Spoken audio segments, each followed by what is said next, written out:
आपण पाहत आहात महाराष्ट्र वृत्तदर्शन न्यूज, रोखठोक आणि निर्भीड।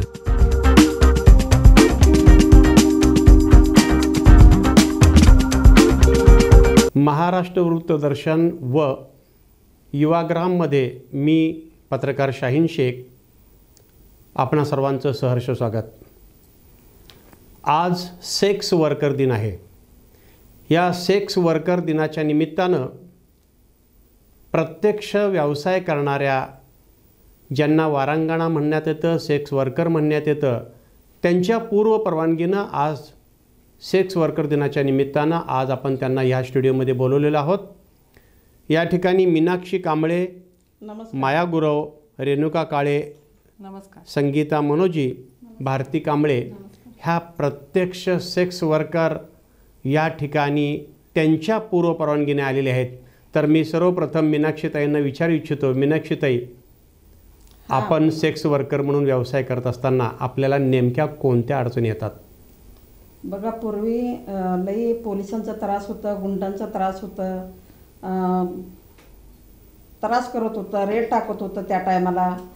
आत्ता सध्या 5 जिल्ह्यात आमचं संग्राम या संस्थेचं काम चालू आहे। 5 जिल्ह्यात कुठं काम चालू आहे। आत्ता तर तिथं जरा पोलिसांचं ही कमी झालं आहे। आता इतर जाग्यात तिथं आहेच पोलिसांचं तक्रार आहे, अजून त्रास द्यायला लागले ती आणि त्रास करते ती, थांबायचं नाही, ही करायचं नाही, अजून बाहेर ज्या जगात आहे। आता सध्या संग्रामचं 5 जिल्ह्यात काम चालू आहे ना, तिथं आता सध्या थोडं कमी आहे। संग्राम हे आपलं जोडून काम करत असताना करा लागले म्हणून आम्ही ॲडव्होकेसी करतो, वारंवार त्यांना भेटतो, पोलिसासंग ॲडव्होकेसी करतो। परत गुन्ह्यांचं काय त्रास झालं तर पोलिसांना जाऊन आम्ही त्यांना अटक करून देतो। हे सगळं आम्ही ॲडव्होकेसी करत गेलो, त्यांच्या संग भांडत गेलो, आमच्यावर अन्याय व्हायला लागलं तर आम्ही त्याच्यावर आमचा अन्याय होऊन आमच्यावर म्हणून आम्ही भांडा लागलो। तेव्हा आता कुठंतरी ते कमी झाले। ह्याच बरोबर जे आपलं नागपूरचं गंगा जमुना आहे, गंगा जमुना आत्ता बंद करण्यात आलेलं आहे। पोलीस तिथे सतत पोलीस थांबून आहेत। इतकी गल्ली मोठी आहे, ती इतक्या महिला आहेत तिथं। आज महिला विखुरलेल्या आहेत त्या तिथल्या, इकडं तिकडं आहेत, सतत 24 तास तिकडं पोलीस आहेत। पोलिसांचा खूप त्रास आहे त्या महिलांना, तर तिथं पूर्णपणे धंदा बंद करण्याचा पोलिसांचा चालू आहे आणि बंद पण आहे आता सध्याला तिथं। तुमचा व्यवसाय कायदेशीर का बेकायदेशीर या संदर्भात तुमचं काय मत आहे? हे व्यवसाय कायदेशीर पण नाही आहे आणि बेकायदेशीर पण नाही आहे माझ्या नजरेतून। तर आम्हाला क्रिमिनलायझेशन म्हणूनच बघितलं जातं, गुन्हेगारी चौकटामधूनच आम्हाला बघितलं जातं आणि आम्हाला कायदेशीर पण नको आहे। आम्हाला डिक्रिमिनलायझेशन म्हणून आम्हाला बघितलं पाहिजे। धंदा मुक्तता हा आमचा धंदा असायला पाहिजे। त्यामधून आम्ही स्वइच्छेनं आणि संविधानामध्ये काम निवडण्याचा आम्हाला अधिकार दिलेला आहे, त्याप्रमाणेच आम्ही काम हा वेश्याधंदा हा आमचं काम आहे म्हणून निवडलं आहे आणि त्याला काम म्हणूनच बघायला पाहिजे आणि गुन्हेगारी मुक्तता हा आम्हाला धंदा व्हायला पाहिजे, हे आमचं स्वप्न आहे। काही वेळेला परिस्थितीच्या बळी असणाऱ्या सुद्धा काही महिला असतात, फसवून आणलेल्या महिला, अल्पवयीन महिला किंवा मुली। ज्या अशा अल्पवयीन मुली जेव्हा ह्यामध्ये ओढल्या जातात परिस्थितीमुळे, त्यावेळेला तुम्ही मंडळी त्यामध्ये कसा हस्तक्षेप करता? ह्याच्या अगोदर पहिला होत होतं, ज्यावेळी लहान 2005 सालीपासून ज्यावेळी रेड पडला तेव्हा लहान मुली येत होत्या आणि त्यामध्ये आम्ही संग्राम आणि वेश्या आणि मुक्ती परिषद आणि जोडून आम्ही काम करतो। त्या लहान मुलीचं वय नसतं आणि त्याचं शरीर तयार झालेलं नसतं। ह्याच्याबद्दल आमच्या सेक्स वर्कर महिलांना घेऊन ह्याच्याबद्दल वारंवार मिटिंगा घेऊन आणि ह्याच्याबद्दल कायदेशीरबद्दल त्यांना माहिती दिलं गेलं आणि त्याच्याबद्दल ट्रेनिंग दिलं गेलं आणि त्यानंतर आता खूप कमी झालेत आणि आता लहान वयाचे मुली कोणी नाही आहे। आणि आता बघितलं जातं आपल्या गल्लीमध्ये जे कोणी नवीन मुली आल्या की आमच्या गल्लीमध्ये जे कोणी आहेत आणि काम करतात पीअर एज्युकेटर म्हणून, आणि त्यांनी लक्ष असते त्यांचं कुणाच्या घरात लहान मुली आले का आणि त्यांचा दाखला बरोबर आहे का, त्यांचं आधार कार्ड व्यवस्थित आहे का, हे त्यांना पूर्णतः बघितलं जातं आणि त्या मुलगीला विचारलं जातं की तुझं स्वमर्जीनं तू धंद्याला आलीस का आणि हे धंदा तुला काम हे मान्यता आहे का. जरी नाही म्हटली तर आम्ही वेश्या अन्याय मुक्ती परिषद आणि संग्राम आम्ही बसून त्याच्यावर चर्चा करतो आणि पर्याय काय आहेत ते शोधतो आणि त्या मुलगीला स्वइच्छेनं धंदा करायचा नाही आहे तर आम्ही पोलीस स्टेशनला कळवण्यात येतो. सर तुम्ही जो प्रश्न आता बोलला त्याला जोडूनच बोलते मी. जसं की आपला आता एक मिरजेचा एरिया जे गल्ली आहे आमची त्याला लागूनच रेल्वे स्टेशन आहे, त्याला लागूनच स्टँड पण आहे. तर तिथं बऱ्याच मुलींना फसवून आणलं जातं, गल्लीमध्ये आणलं जातं. घरवालीकडं तिला सोपवलं जातं की बाबा ही अशा अशा आलेल्या आहे तिला घ्या. तर ती घरवाली तंटामुक्ती आहे आपली मिरजेमध्ये, तंटामुक्ती समिती आहे, त्या समितीकडे घेऊन येतात. तिथे घेऊन आल्यानंतर तिथे त्या मुलगीला विचारलं जाते बाई तू स्वइच्छेनं आलेस का, काय झालंय तुझ्याबरोबर. तर ती मुलगी काय घडलेला काय प्रकार असतो तो सगळा सांगते. तिच्या इच्छेविरुद्ध जर असेल तर तिला सगळ्या आमच्या कम्युनिटीच्या महिला पोलीस स्टेशनला घेऊन जातात. पोलीस स्टेशनमध्ये नेऊन तिच्या आई वडिलांचा पत्ता वगैरे असेल तर तिच्या आई वडिलांना बोलवून तिच्या आई वडिलाच्या स्वाधीन केलं जातं. नसेल तर मग पोलिसांच्या मार्फत सुधारगृहाला दिलं जातं तिला. असं बरेच केसेस झालेले आहेत आणि आपल्या मुली सोडलेले आहे आम्ही सुधारगृहाला. अच्छा. आणि नेपाळ 30 मुली सोडले ना, पण त्याचं काय म्हणजे त्या मुलींचं काय झालं काय नाही त्याचं हेच नाही आहे, फॉलोअप नाही आहे. फॉलोअप आम्ही घ्यायला गेलं तर बी ते आमचं आम्ही बघतो, आमचं आम्ही हे करतो असं म्हणणं हां, पुनर्वसन पत्ता नाही आहे. पुढं जाऊन त्यांचं काय झालं ते माहीत नाही. तो एक संशोधनाचा विषय आहे. बऱ्याच वेळेला ह्या वस्तीमधल्या महिला, व्यवसाय करणाऱ्या महिला यांचा वेगवेगळे आरोग्याचे प्रश्न गंभीर असतात. तर आरोग्याच्या प्रश्नाच्या संदर्भामध्ये शासनाच्या वेगवेगळ्या आरोग्य विभागाच्या मार्फत तुम्हाला कोणकोणत्या प्रकारचं सहकार्य मिळतं अथवा मिळत नाही, रेणुकाताई? आरोग्याचं सहकार्य म्हटलं तर सर आम्ही TI प्रोग्राम राबवतो. TI प्रोग्रामबद्दल आमच्या संगीताताई तर खूप छान सांगतील तुम्हाला. बोला. टार्गेट इंटरव्हेन्शन प्रोग्राम आम्ही चालवतो आहे वेश्या अन्याय मुक्ती परिषद. त्यामध्ये टेस्टिंग होतं आहे, HIVचं टेस्टिंग केलं जातं, परत VDRLची तपासणी केली जातं, परत त्यामध्ये जे कोणी पॉझिटिव्ह आलं त्याच्यावरचं इलाज केलं जातं. परत हे HIV पॉझिटिव्ह आलं तर सिव्हिल हॉस्पिटलला घेऊन जाऊन त्यांना औषधं चालू करून देते. एवढं सगळं आम्ही कोंडम वाटप करणं, बायकांना HIV होऊ नये, दोन्ही बाजूला HIV होऊ नये, दोघांना पण, कस्टमरला पण आणि स्त्रियांना पण होऊ नये ह्याच्याबद्दल आम्ही पूर्णतः आम्ही काळजी घेतो. आणि ह्याच्यामध्ये पहिला कोंडम येत नव्हता, आता कंटिन्यू कोंडम यायला लागला आहे आणि त्याच्याबद्दल आता पॉझिटिव्ह निघणं झाले. आणि आता टार्गेट इंटरव्हेन्शन प्रोग्रामचा असं MSECचा महाराष्ट्र शासनाचा असं हेतू आहे की पॉझिटिव्ह शोधून काढा. पण पॉझिटिव्ह शोधून काढण्यासाठी आता उलटं आपल्याला काम करावं लागले की एकही पॉझिटिव्ह सापडना झाले. आणि ह्याच्याबद्दल आम्ही सगळीकडंच स्लम एरियामध्ये आणि खूप जागाकडं आम्ही तपासणी करायला लागलो आहे, पण एकही पॉझिटिव्ह निघाला. हे सगळं करत असताना पण आणि ते संगीताला जोडूनच जे काय आरोग्याचं सुविधा देऊन हे करून पण त्यांना एखादी बाईला कोणी नाही आहे, तिला मग आजारी पडल्या मग तिला सिव्हिल हॉस्पिटलला घेऊन जाणं, तिला काय खर्चाला पैसे लागते तर तिला कोण नसलं तर आम्ही सगळीजणं संघटना मिळून पैसे काढणं किंवा तिचं ऑपरेशन असू दे काय असू दे तिला सगळं हेल्प करणं. जर तिला कोण नाही आहे ती वारली तर ते संघटना सगळी मिळून जे काय त्याचं अंतिम हे आहे ते सगळं शेवटचं ते करणं, हे सगळं आम्ही संघटना होऊन करतो. आणि ह्यात पुरुष कोण नाही, आम्ही बायका होऊनच ते काय सगळं बांधायचं हे करायचं तिचं. अच्छा. शेवटला काय काय खांदा सुद्धा आम्ही स्वतः बायकाच देतो. बांधण्यापासून ते पूर्ण शरण रचून तिला अग्नी देण्यापर्यंत सगळं आम्ही. आणि एक सर मग अशी एक गोष्ट राहिलं. बोला. आपण गल्लीत आलेली पुरी आता माझं मर्जी नाही, धंदा मला नको आहे असं म्हटली, मग आपण असं एक व्यक्तीचं इथं गोकुळनगरमध्ये झालं होतं.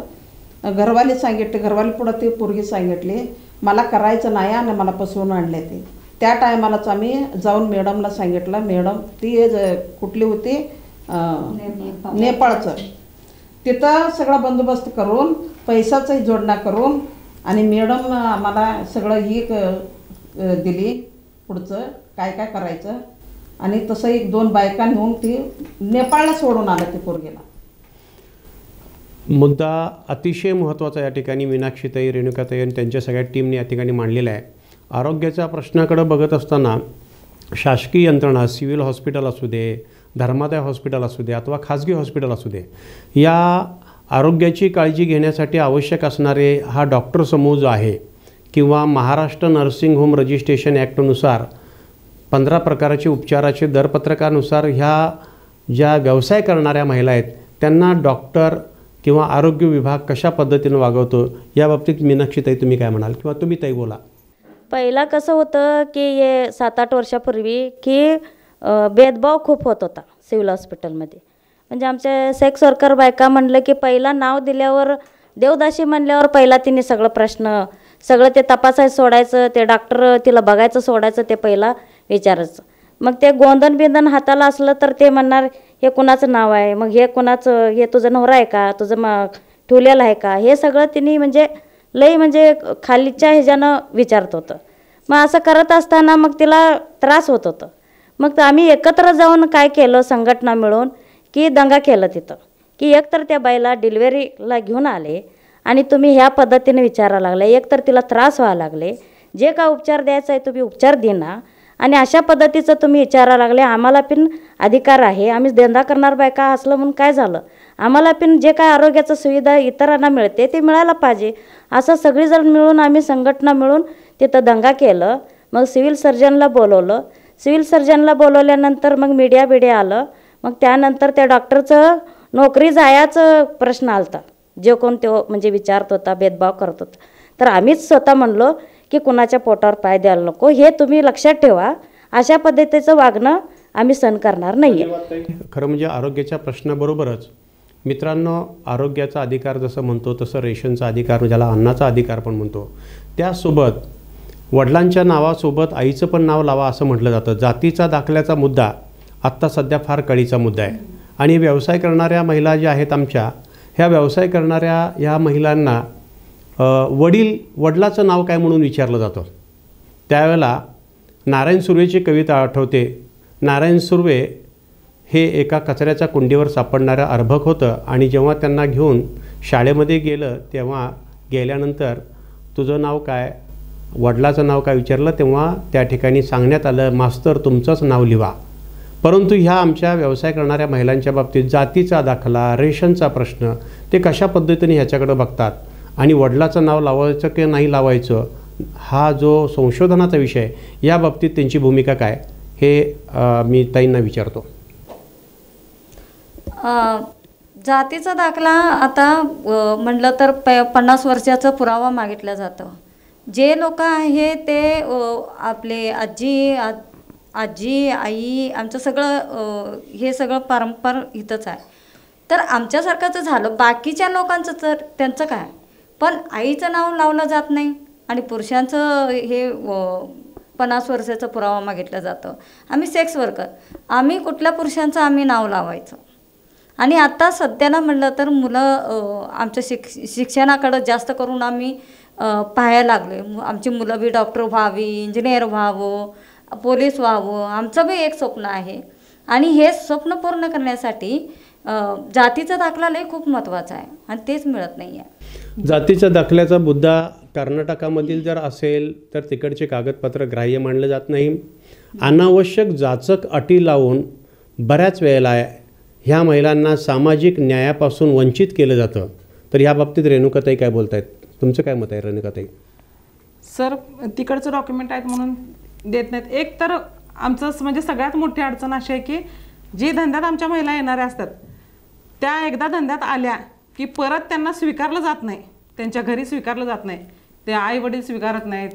ती कुठल्या गावात आल्या त्या गावात तिला येऊ दिलं जात नाही. नवरा सोडून आलेले असते, काय कुठल्याही कारणानं जर आले असेल ती आणि तिला जर स्वतःचा आता व्यवसाय हा व्यवसायाला धंद्याला ते सोयीच्यानं जर काम म्हणून ती जर काम करत असेल तर तिला ते घरचे लोक पण स्वीकारत नाहीत. मग त्या बाईनं कुठं जाऊन तिनं पुरावा आणायचा जर घरचे पुरावा देत नसतील तर. आणि आईचं नाव लावलं तर आईच्या नावानं काही सुद्धा दिलं जात नाही. अच्छा, ही सगळ्यात मोठी अडचण आहे. आमच्या आईच्या नावानं मुलांना काही मिळत नाही. आणि आम्ही हे सगळं करत असताना मुलाचं शिक्षणाकडे जास्त महत्त्व द्यायला लागलो. आम्ही पहिलीपासून पाक 12वी 13वी डॉक्टर इंजिनियर व्हायसाठी हे सगळं म्हणजे संग्राम संस्थेने जे काय त्यांचं खर्च आहे मुलांचं, जे काय त्यांना कपडे लता जे काय आहे खाणं पिणं आहे हे सगळं संग्राम संस्थांनी सपोर्ट करतं. पण आता सध्याला अडचण असं आहे की जातीचं दाखल्याचं काय करायचं, पुढं जाऊन आमची मुलं शिकायचे आहेत. आम्हाला बी असं वाटतं की इतर समाजातले लोक डॉक्टर होत्यात इंजिनियर होत्यात तसंच आमची पण मुलं शिकावं. पण ह्याच्यासाठी आम्ही जे काय आता 10 वर्ष झालं भांडा लागलो आहे की आम्हाला जातीचं दाखला मिळावं, तर त्याच्यासाठी काहीसुद्धा आम्ही किती प्रयत्न केलं कुणाकुणाकडे केलं तरीसुद्धा आम्हाला ती जातीचं दाखला आमच्या मुलांसाठी मिळेना.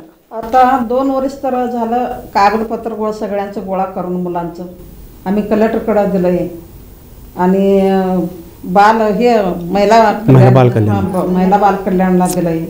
त्या टायमाला करून देतो म्हणून अजूनपर्यंत ते कागद तिथंच पडून आहे, खरं कोण त्याच्यावर दखल घेतलेलं नाही आहे. वास्तविक पाहता जातीच्या दाखल्याचा मुद्दा हा धोरणात्मक मुद्दा आहे आणि त्यामध्ये अनेक जाचक अटी लावल्यामुळे आणि सोयीनुसार व्याख्या संबंधित जात पडताळणी कार्यालयामध्ये सोयीनुसार व्याख्या बनवली जाते आणि त्यामुळं पात्र हे लाभार्थी वंचित राहतात. दुसरा मुद्दा असा आहे की 50 वर्ष पूर्ण झाल्यानंतर अथवा जास्त वय झाल्यानंतर व्यवसायातल्या ह्या महिला असतात त्या बाहेर फेकल्या जातात.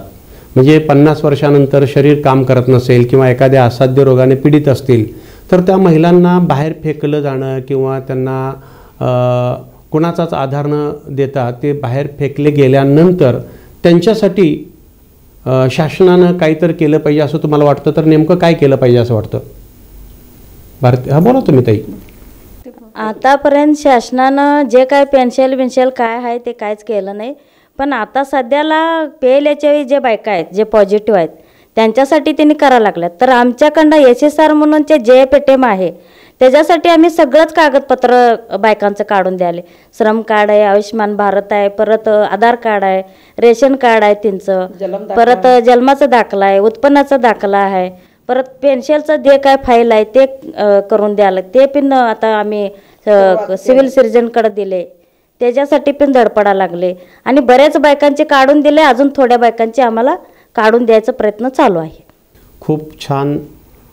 सगळ्यात महत्त्वाची गोष्ट की ह्या आपल्या व्यवसाय करणाऱ्या या वारांगणा आहेत त्यांच्याकडं समाजाचा बघण्याचा दृष्टिकोन बदलला पाहिजे. त्यांनासुद्धा सन्मानानं जगण्याचा अधिकार मिळाला पाहिजे आणि ज्या पद्धतीनं समाजामध्ये कालबाह्य झालेल्या विचाराचं दारिद्र्य म्हटलं जातं, विचाराचं मागासलेपण बदलं जातं, हे बदलण्याकरता ज्या सामाजिक चळवळी काम करतात त्यामध्ये ह्या सर्व महिलासुद्धा एक वैचारिक बैठक त्यांची स्पष्ट आहे. मी त्यांना असं विचारू इच्छितो की बऱ्याच वेळेला सर्वसामान्य परिवारामध्ये म्हणा किंवा सामान्य समाजामध्ये म्हणा ज्या महिलांच्यावर बलात्कार होतात त्यांच्या बाबतीत तातडीनं गुन्हे नोंद होतात.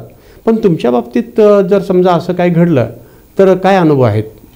सर, अनुभव असा आहे की जेव्हा सेक्स वर्कर महिलेवर जेव्हा बलात्कार होतो ती जाते हॉस्पिटलमध्ये तेव्हा तिच्यावर तातडीनं उपचार होत नाहीत. तू धंदा करणारे बायस, तुझ्यावर बलात्कार झाला काय आणि नाही झाला काय, तुझ्यावर कसला बलात्कार होणार आहे, तू धंदा करणार आहेस असं म्हटलं जातं.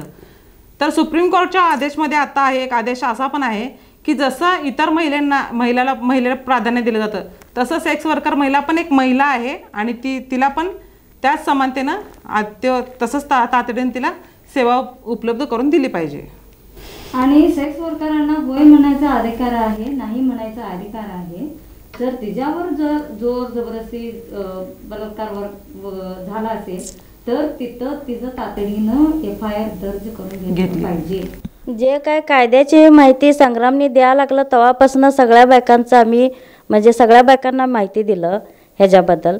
तर हो म्हणायचं किंवा नाही म्हणायचं कस्टमरला सुद्धा ते सुद्धा अधिकार आहे. तिला जर कंटाळा आली तिला जर त्याच्याकडे बसायचं नाही किंवा जायचं नाही तर तिला तिचं मर्जी अनुसार ती हे करू शकते, हो म्हणायचं किंवा नाही म्हणायचं. अत्यंत मुक्तपणानं की ज्या विषयावर समाजामध्ये खुल्या मनानं चर्चा होत नाही, परंतु आज या ठिकाणी खुल्या मनानं खुल्या विचारानं चर्चा करणे ही काळाची गरज आहे.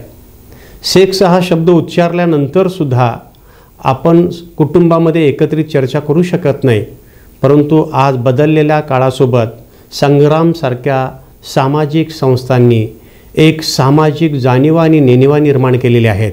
तर जागतिक सेक्स वर्क दिनाच्या निमित्तानं या स्वतःच्या परवानगीनं सेक्स वर्कर ज्या ताई आहेत ते ह्या ठिकाणी उपस्थित राहिलेले आहेत. त्यांच्या बाबतीमध्ये काही गुंड प्रवृत्ती असेल, काही पोलीस खात्याकडून असेल, असे त्यांना चांगले पण आणि वाईट पण अनुभव आलेत. सध्याच्या परिस्थितीमध्ये सध्याची स्थिती काय, गती काय आणि प्रगती काय हा शब्दप्रयोग जरी मी उच्चारला तरी पण त्यांच्या भाषेमध्ये त्यांनी आता सांगावं की पोलिसांच्या बाबतीत काय घडतं, डॉक्टरांच्या बाबतीत काय घडतं ते सांगितलं, गुंडांच्या बाबतीत काय घडतं आणि त्यावेळेला तुम्ही काय भूमिका पार पाडता.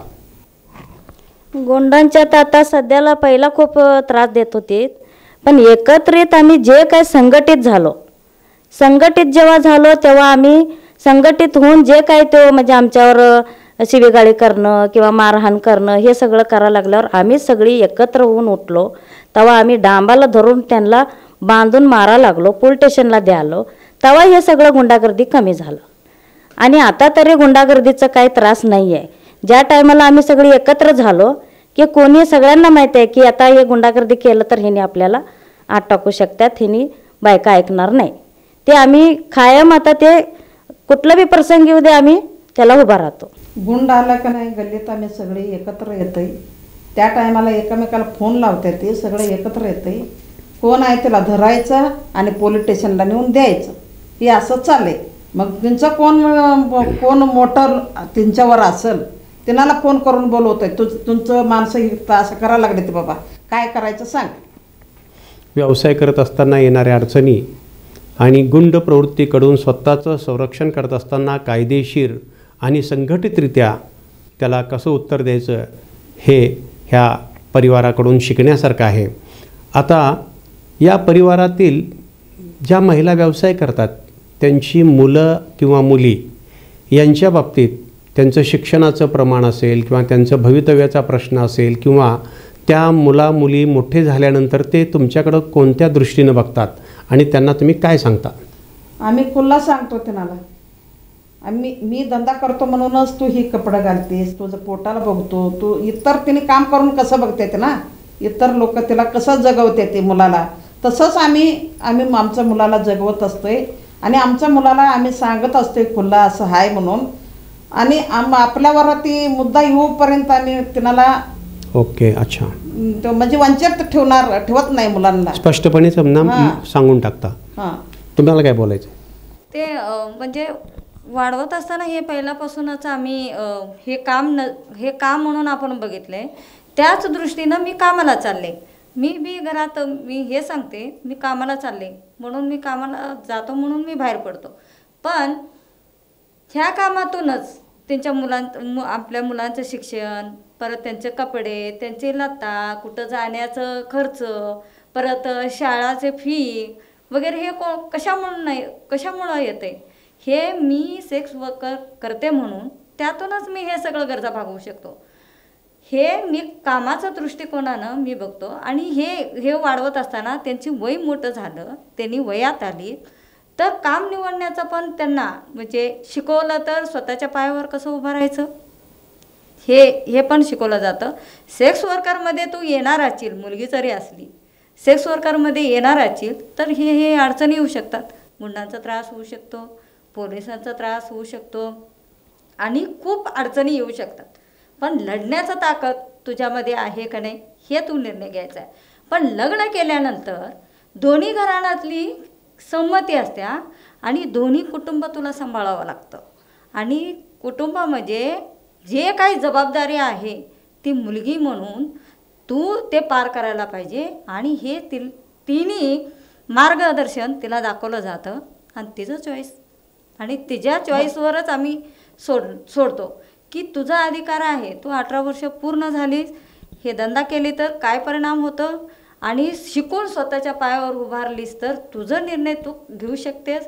परत लग्न झालं ते दोन्ही कुटुंबाला कसं जबाबदारीनं निभवायचं हे तुझ्या हातात आहे. हे तिन्ही मार्ग आम्ही मुलांना शिकवतो. समाजाचा विचार करण्याचं एक म्हणजे हे वेगळं आहे. म्हणजे बरेच आम्हाला पण प्रश्न आलते की धंदा करणाऱ्यांची मुलं मग तुम्ही पण मुलासनी धंदा करायला लावताय का असं पण प्रश्न आले.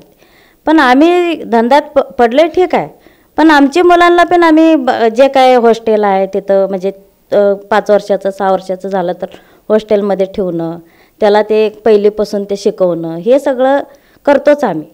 पण ते सगळं करत असताना पण समाजाला असं वाटते की जसं इतर समाज शिकवतं मुलासनी किंवा मोठं करतं, जसं आम्ही पण स्वयंपाक करतो, आम्हाला बी भांडी धुणं असतात, त्यात मी एक कस्टमर बी करतो. परत मुलांचं जे काही स्कॉलरशिप आहे किंवा शाळेला सोडणं किंवा चांगल्या शाळेत घालायचं, इंग्लिश शाळेत घालायचं का साध्या शाळेत घालायचं, हे सुद्धा आता बऱ्यापैकी सेक्स वर्करांची मुलं इंग्लिश मिडियममध्ये शिकत आहेत. आणि तिनेसुद्धा आता एकटी डॉक्टर झाल्या, एकटी इंजिनियर झाल्या, परत 2-3 नर्सिंग कोर्स करा लागल्या. हां, आणि हे सगळं संग्राम संस्थांनी सपोर्ट जे काय त्यांचं म्हणजे हॉस्टेलमध्ये राहून जे काय खर्च आहे ते सगळं संग्राम संस्था बघतं. फक्त सपोर्टिव्ह म्हणून जे काय आम्ही धंदा करणारा बायका आमचं संघटना आहे, ते मुलांना तिथं बरोबर शाळेत गेलीत का नाही, ते कसं आहेत, मग खाणं पिणं चांगलं आहे का नाही, हे सगळं बघणं हे व्यायाम करतं. आणि मुलांचं लगीन करायचं असलं तर बी मुलींचं लगीन, मुलाचं काय आपलं घरात असते, मुलींचं लगीन करत असताना बी आम्ही कुल्ला सांगतो, बाई आम्ही सेक्स वर्कर आहे, उद्या लगीन झाल्यानंतर तुझी आई असं होती सांगितलं नाही, असं व्हायला नको म्हणून आम्ही पहिलाच तिनाला सांगूनच मग लगीन करतो. आम्ही आपल्या मुलामुलींच्या बाबतीतसुद्धा एक प्रगतिशील विचार ते स्वतः सोबत घेऊन जात आहेत. आपल्या मुलांनी किंवा मुलींनी काय स्वीकारायचं आणि काय नाकारायचं हे स्पष्टपणे बोलणाऱ्या ह्या आपल्या भगिनी आहेत.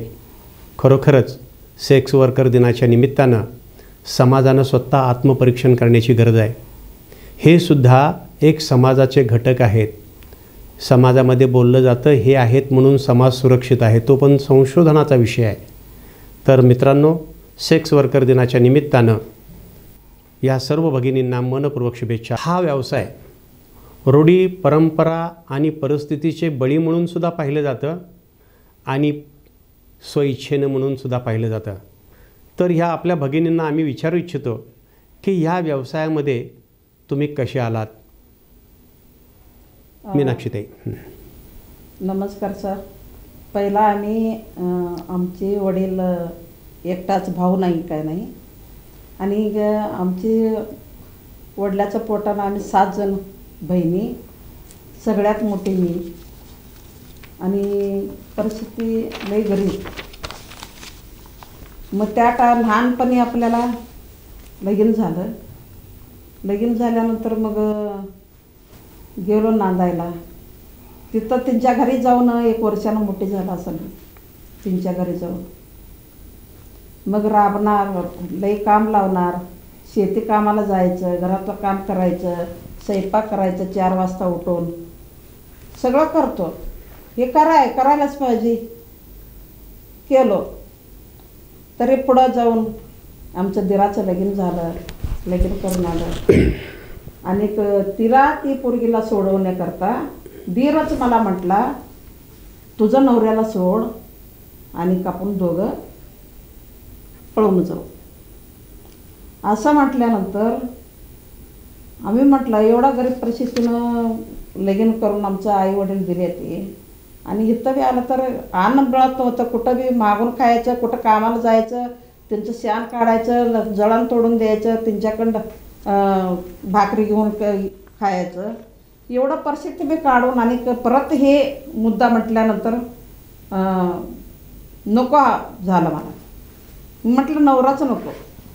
नवऱ्याला म्हटलं बायको पाहिजे असलं तर बाबा आम्ही वेगळं राहू, ह्या गावात नको दुसऱ्या गावात जाऊन राहू. नाही म्हटला तो. असलं 4 जोड चप्पल मी काढून टाकतो. भाव पाहिजे मला, बायको नको म्हटला. पहिलाच एक बायको सोडलेला होता, दुसरा नंबर बायको मी. मग असं म्हटल्यानंतर मग सोडपत्र दिलं नाही, काय नाही. मी घरी आमच्या माहेरला फोन केलं आणि सगळे आले ते तिथनं. लहानपणी एक मळ्यात राबत होता आम्ही, 8 वर्ष तिथं राबत होता. तिनाला फोन केल्यानंतर त्यांनी सोडचिठ्ठी दिलं नाही, काय नाही, तसंच घेऊन आले. ते घेऊन येऊन मग इथं 3 वर्ष मी आई वडिलाकडं राबून खाल्लं. 3रा नंबर बहीण, आम्हाला भाव नाही ना. मग देवदाशी म्हटल्यानंतर एक घरचं दिवा म्हणून तिच्या पोटनं मुलं होईल म्हणून समाजाचं म्हटलं तिला देवदाशी एक सोडायला तयार झाले. ते त्या टायमाला कामाला जात होतं 3 रुपये पगार होतं. 3 रुपये पगारवर एक पोती जुंधळं आणि एक गुळाचं एक मोठं पेंटा असते ते असं एक गव्हाचं पोती असं दिल्यानंतर 3 वर्ष ते फेडून आता जेवण्यात कसं बी खाल्लं तर नाव ठेवणार लोक, तसं राहिलं तर बी नाव ठेवणार. नको म्हटलं, आता इथं राहणार नाही मी. मग दिरा काय हे नवरा बोलवायला आला, म्हटलं इथं राहणार असेल तर राह, नाही तर नाही. मग ही तू दिरा संघ पळून जायचं असेल तर मग तिच्यापेक्षा ही व्यवसाय केलेला परवडत आहे ना मला. अच्छा, म्हणजे त्यांनी त्यांचा अनुभव वेगळा सांगितला. त्यांच्या अनुभवातून त्यांना कुटुंबामध्ये जास्त मुली असणं, त्यातून ते बाहेर पडणं, नंतर दिराबरोबर पळून जा म्हणणं आणि त्यातून परिस्थितीनं त्यांच्यावर लादलेला हा व्यवसाय आहे किंवा परिस्थितीशी त्यांनी केलेली तडजोड असावी असा एक प्रश्न निर्माण होतो. या बाबतीत तुमचं काय मत आहे? माझं मत असं होतं की शाळेला जात होतं तेव्हापासून वेगळ्या नजरनं बघणं, म्हणजे छातीकडं बघणं, असं जे वेगळ्या नजरनं ते बघायचं ते दृष्टिकोन होता. मग तिथनंच मला ते वाटायला लागलं की मी तिथं सुरक्षित नाही आहे.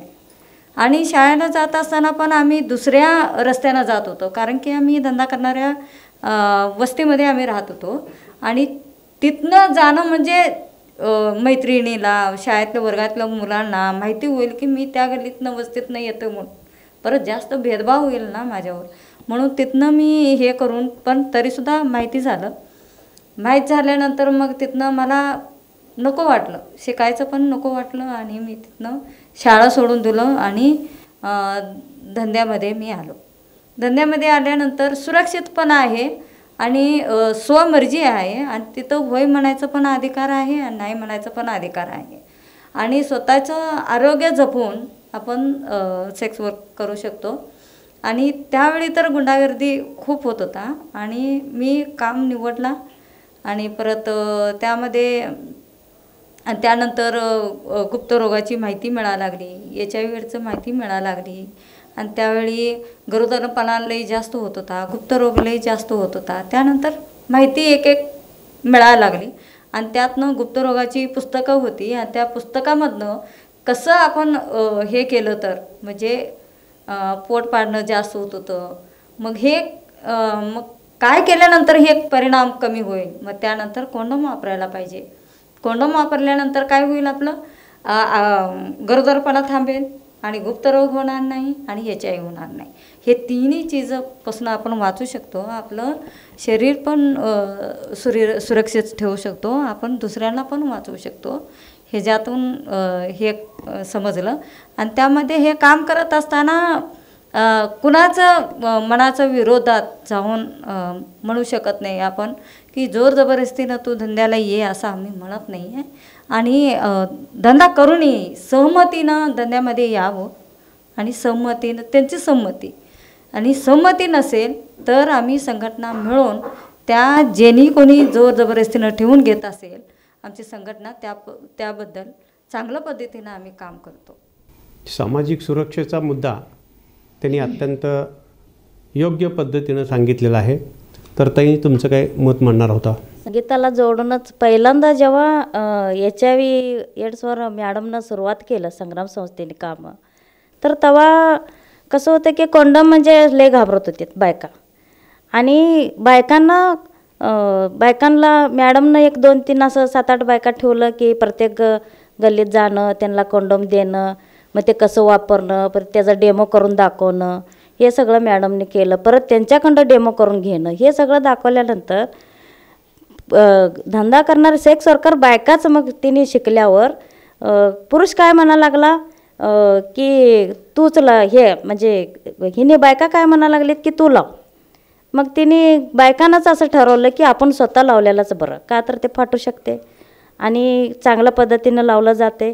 त्यामुळं आपल्याला काय म्हणजे आरोग्य आपलं चांगलं राहील म्हणून स्वतः बायकांनाच कॉन्डोम पुरुषांनी लावावं लागलं आणि त्यांचं पण जीवन आपण चांगलं सुरक्षित ठेवायला लागलो आणि आपलं पण जीवन सुरक्षित ठेवायला लागलो. आरोग्याची सुरक्षितता, सामाजिक सुरक्षितता ह्या सगळ्यांचा अत्यंत सुंदर असा समन्वय या ठिकाणी घालण्यात आलेला आहे. वारांगणा किंवा सेक्स वर्कर आणि देवदासी ह्यामधला फरक काय, ताई तुम्ही बोलू शकता. वारांगणा म्हणलं जाते समाज, पण आम्ही स्वतःचं शरीराचा वापर करून आम्ही त्यामधनं पैसे कमवतो आणि आमच्या गरजा पूर्ण करून घेतो.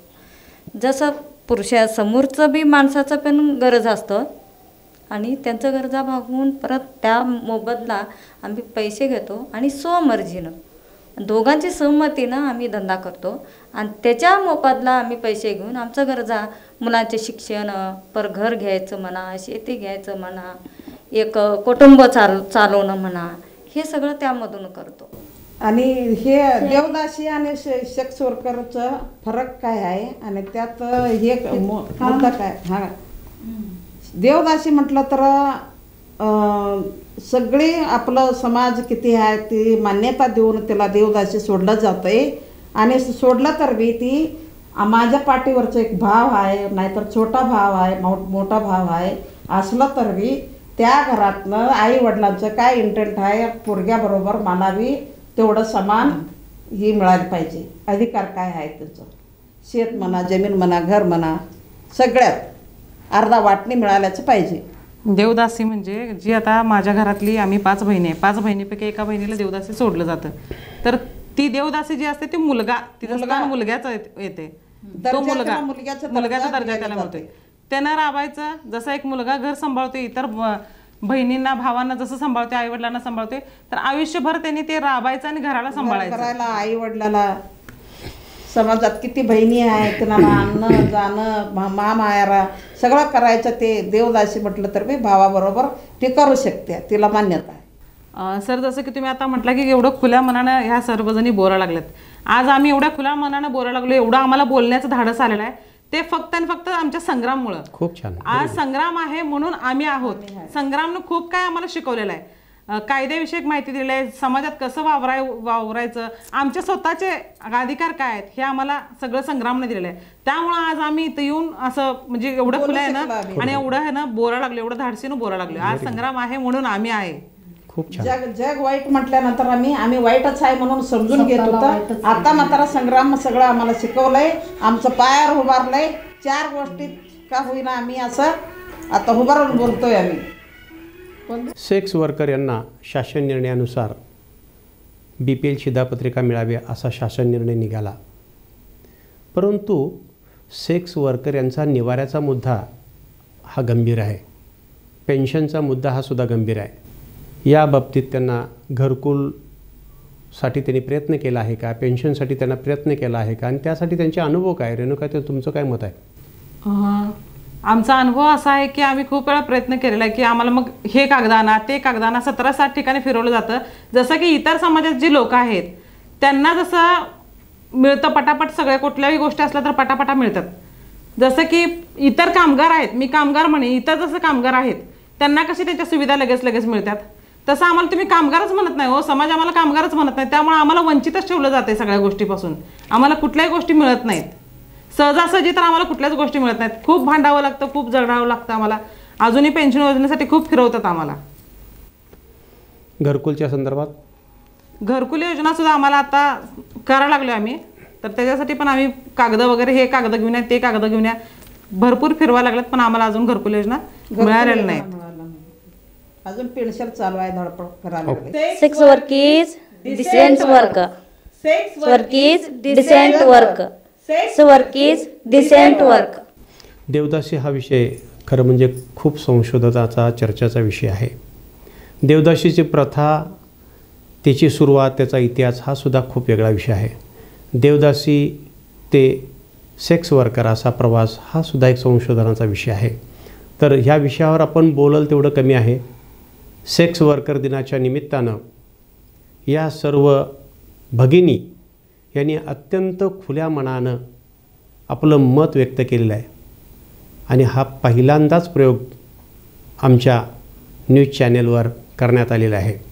तर काही तुमचे प्रश्न असतील तर नक्कीच कळवा. धन्यवाद.